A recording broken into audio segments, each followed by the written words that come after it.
जीवन रे केबे भी काहाकू कमजोर भाविबे नाही। बंधुगण पूरा दुनिया को बुड़े देला भली समुद्र तेलर एक बुंदा को बुड़े पारिब नाही। नमस्कार बंधुगण, आपण मानंकु आमर एही चैनल को स्वागत। आजिर एही ज्योतिष कार्यक्रम कन्या राशि व्यक्तिविशेष मानक पाई बहुत अधिक गुरुत्वपूर्ण अछि। आजिर एही भिडियो रे आमे आलोचना करिबा जेमिति कि आपण माने जानिछन्ति वर्ष 2025 रा शेष हेबाकु जाउअछि। तो वर्ष 2025 शेष हेबा पूर्वरु आगामी 3 मास आपण मानकर जीवन रे कौन सबु बड़ परिवर्तन नहीं करे आसीबा।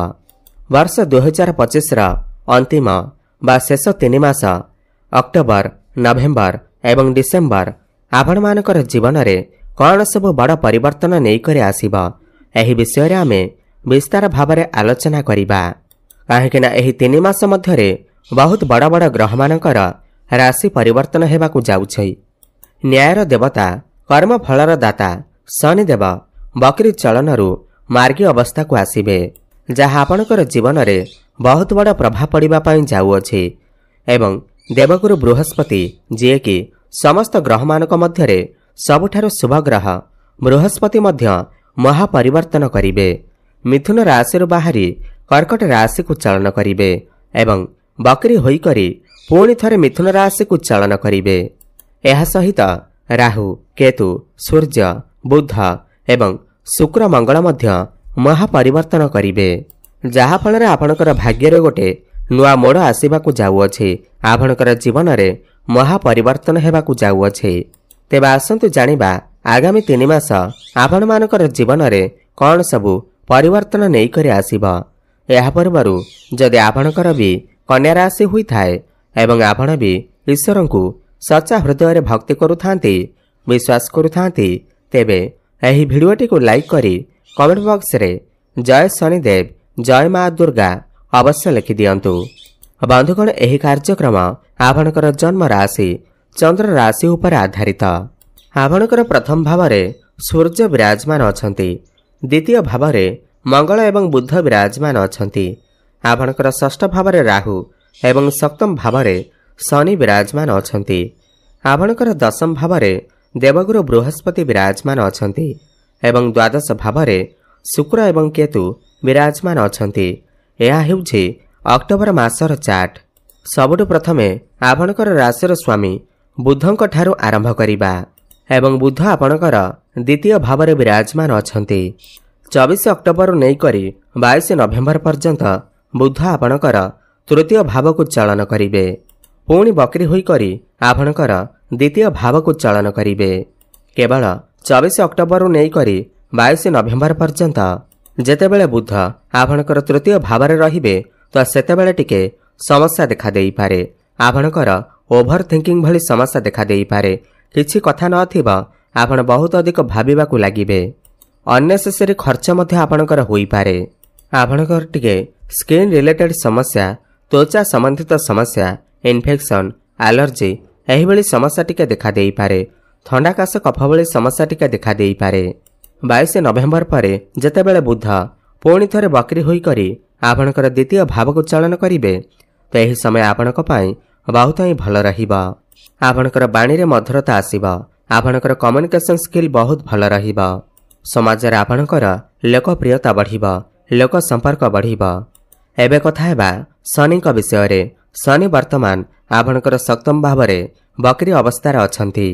28 नवेम्बर पर्यंत शनि टिके बकरी अवस्था रे रहिबे, जहा फल रे आपणक भितर टिके कन्फ्यूजन आसुथिबा।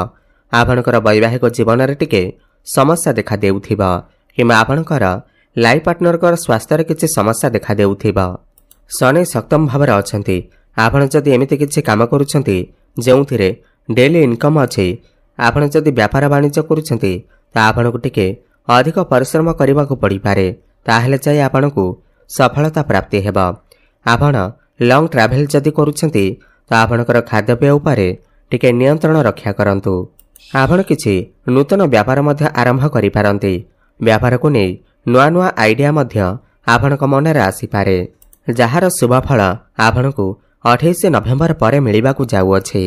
आपण किछि एक्स्ट्रा इनकम करबाकू मध्य भाबी पारंती। जेतेबेले 28 ନଭେମ୍ବର ପରେ ଶନି ଆପଣଙ୍କର ସପ୍ତମ ଭାବରେ ମାର୍ଗୀ ହେବେ। କାହିଁକିନା ଆପଣଙ୍କ ରାଶିରେ ଶନିଙ୍କର ଅଢ଼େଇ କିମ୍ବା ଶନିଙ୍କର 7.5 କିଛି ବି ନାହିଁ, ତ ଆପଣ ଚିନ୍ତା କରିବାର କୌଣସି ଆବଶ୍ୟକତା ନାହିଁ। ଶନି ଯେତେବେଳେ ମାର୍ଗୀ ହେବେ ତ ଆପଣଙ୍କର ବ୍ୟାପାର ବହୁତ ଭଲରେ ଚାଲିବ। ଆପଣଙ୍କର ବୈବାହିକ ଜୀବନରେ ଯାହା ବି ସମସ୍ୟା ଥିବ ତାହା ସବୁ ଦୂର ହୋଇଯିବ ଏବଂ ଯେଉଁ ପିଲାମାନଙ୍କର ବିବାହ ହୋଇନାହିଁ ସେମାନଙ୍କର ଘରକୁ ବିବାହ ପ୍ରସ୍ତାବମାନ ଆସିପାରେ ଏବଂ ବିବାହ ଫାଇନାଲ ମଧ୍ୟ ହୋଇପାରେ। ଏହାପରେ ଶୁକ୍ରଙ୍କ ବିଷୟରେ କଥା ହେବା। ଶୁକ୍ର 9 ଅକ୍ଟୋବରରୁ ନେଇକରି 2 ନଭେମ୍ବର ପର୍ଯ୍ୟନ୍ତ ଆପଣଙ୍କର ପ୍ରଥମ ଭାବରେ ରହିବେ, ଲଗ୍ନରେ ରହିବେ। ଏହା ଆପଣଙ୍କର ଇଚ୍ଛା ଶକ୍ତିକୁ ବଢ଼େଇ ଦେବ। ଆପଣ କିଛି ବଡ଼ କରିବାକୁ ଚେଷ୍ଟା କରିପାରନ୍ତି। ଆପଣଙ୍କ ଭିତରେ ଟିକେ ଆଳସ୍ୟପଣ ଦେଖାଦେଇପାରେ। ଯେଉଁମାନେ ବି ଦୀର୍ଘ ଦିନ ଧରି କୌଣସି ଯାନବାହନ କ୍ରୟ କରିବାକୁ ଚାହୁଁଥିଲେ ତ ସେମାନେ ଏହି ସମୟରେ ଯାନବାହନ ମଧ୍ୟ କ୍ରୟ କରିପାରନ୍ତି। ଭୂମି, ପ୍ରପର୍ଟି, ଜମି କିମ୍ବା ନୂତନ ଗୃହ ଇତ୍ୟାଦି ନିର୍ମାଣ କରିପାରନ୍ତି। 19 ଅକ୍ଟୋବରକୁ ଦେବଗୁରୁ ବୃହସ୍ପତିଙ୍କର ମହାପରିବର୍ତ୍ତନ ହେବ ଏବଂ ବୃହସ୍ପତି ଉଚ୍ଚସ୍ଥ ହେବେ। ତ 19 ଅକ୍ଟୋବରରୁ ନେଇକରି ଡିସେମ୍ବର ମାସ ପର୍ଯ୍ୟନ୍ତ ନୂତନ ଚାକିରି ମିଳିବାର ବହୁତ ଅଧିକ ସମ୍ଭାବନା ବନୁଅଛି ଏବଂ ଯେଉଁମାନେ ବି ଚାକିରି କରିଛନ୍ତି ସେମାନଙ୍କର ପ୍ରମୋସନ ହେବାର ମଧ୍ୟ ବହୁତ ଅଧିକ ସମ୍ଭାବନା ବନୁଅଛି। ଆପଣଙ୍କୁ କୌଣସି MNC କମ୍ପାନୀରୁ ଜବ୍ ଅଫର ମଧ୍ୟ ଆସିପାରେ। ଦେବଗୁରୁ ବୃହସ୍ପତି 19 ଅକ୍ଟୋବରରୁ ନେଇକରି 3 ଡିସେମ୍ବର ପର୍ଯ୍ୟନ୍ତ ଆପଣଙ୍କର ଏକାଦଶ ଭାବକୁ ଚାଳନ କରିବେ। ଆପଣଙ୍କର ଯାହା ବି କିଛି ମନସ୍କାମନା ଥିଲା ତାହା ପୂର୍ଣ୍ଣ ହେବାକୁ ଯାଉଅଛି। 19 ଅକ୍ଟୋବର ପରେ ଆପଣଙ୍କର ପ୍ରମୋସନକୁ ନେଇ ଆପଣଙ୍କର ଗ୍ରୋଥକୁ ନେଇ ବହୁତ ଭଲ ସମୟ ଅଛି। ଆପଣ ଆପଣଙ୍କର କ୍ୟାରିୟରରେ ବ୍ୟାପାର ବାଣିଜ୍ୟରେ ବହୁତ ଅଧିକ ଉନ୍ନତି କରିବେ। କେଉଁଠି ନା କେଉଁଠି ଆପଣଙ୍କୁ ଖୁସି ପ୍ରାପ୍ତି ହୋଇପାରେ। ଆପଣଙ୍କୁ କୌଣସି ବଡ଼ ଖୁସି ଖବର ମଧ୍ୟ ପ୍ରାପ୍ତି ହୋଇପାରେ। 2 ଅକ୍ଟୋବରରୁ ନେଇକରି 26 ନଭେମ୍ବର ପର୍ଯ୍ୟନ୍ତ ଶୁକ୍ର ଆପଣଙ୍କର ଦ୍ୱିତୀୟ ଭାବରେ ରହିବେ। ଏହା ଆପଣଙ୍କର କମ୍ୟୁନିକେସନ ସ୍କିଲ୍କୁ ବହୁତ ଭଲ ରଖିବ। ଆପଣଙ୍କର ବାଣୀରେ ମଧୁରତା ଆସିବ। ଲୋକମାନେ ଆପଣଙ୍କର ବାଣୀ ଦ୍ୱାରା ଆପଣଙ୍କ ଆଡ଼କୁ ଅଗ୍ରସର ହେବେ ଏବଂ ପ୍ରେମ ଜୀବନରେ ମଧ୍ୟ ସଫଳତା ମିଳିବ।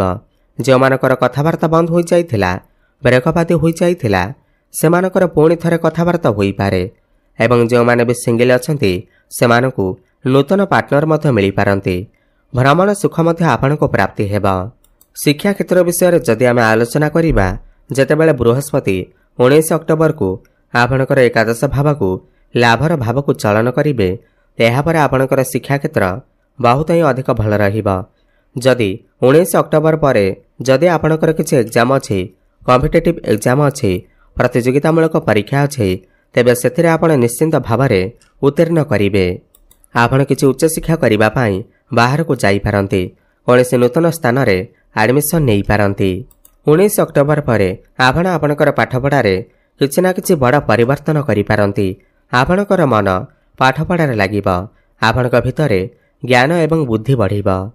16 ନଭେମ୍ବରରୁ ନେଇକରି 16 ଡିସେମ୍ବର ପର୍ଯ୍ୟନ୍ତ ସୂର୍ଯ୍ୟ ଆପଣଙ୍କର ତୃତୀୟ ଭାବରେ ରହିବେ। ଏହା ଆପଣଙ୍କର ଟ୍ରାଭେଲିଂକୁ ନେଇ ଏହା ଆପଣଙ୍କର ଯଦି ଆପଣ ରାଜନୀତି କ୍ଷେତ୍ରରେ ଅଛନ୍ତି ତ ଆପଣଙ୍କ ପାଇଁ ବହୁତ ଭଲ ସମୟ ଅଟେ। ଯେଉଁମାନେ ବି ଅନଲାଇନରେ କାମ କରୁଛନ୍ତି, ଡିଜିଟାଲ ମାର୍କେଟିଂର କାମ କରୁଛନ୍ତି, ଫାଇନାନ୍ସର କାମ କରୁଛନ୍ତି, ସେମାନଙ୍କୁ ଶୁଭଫଳ ପ୍ରାପ୍ତି ହେବ।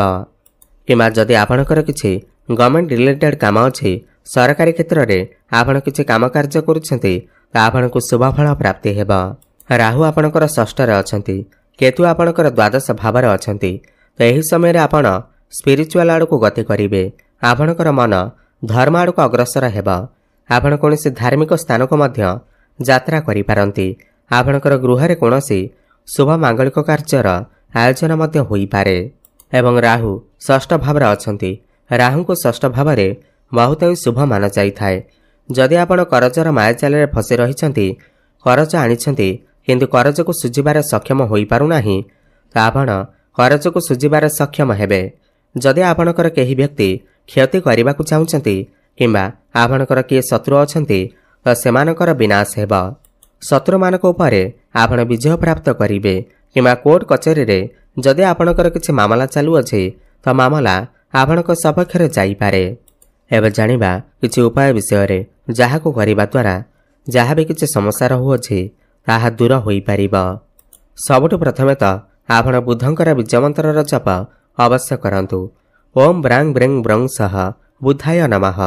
108 ଥର ପ୍ରତ୍ୟେକ ଦିନ ଜପ କରନ୍ତୁ। ଶୁଭଫଳ ପ୍ରାପ୍ତି ହେବ। ପ୍ରତ୍ୟେକ ବୁଧବାର ଦିନ ଗୋମାତାଙ୍କୁ ସବୁଜ ଚାରା ଖାଇବାକୁ ଦିଅନ୍ତୁ। ପ୍ରଭୁ ଗଣେଶଙ୍କର ଆରାଧନା କରନ୍ତୁ ଏବଂ ପ୍ରତ୍ୟେକ ଦିନ ହନୁମାନ ଚାଳିଶାର ପାଠ କରନ୍ତୁ ଏବଂ ସୂର୍ଯ୍ୟଙ୍କୁ ଜଳାର୍ଘ୍ୟ ଅର୍ପଣ କରନ୍ତୁ। ଶୁଭଫଳ ପ୍ରାପ୍ତି ହେବା ସହିତ ଆପଣଙ୍କର ଭାଗ୍ୟରେ ଉନ୍ନତି ଆସିବ। ଧନ୍ୟବାଦ।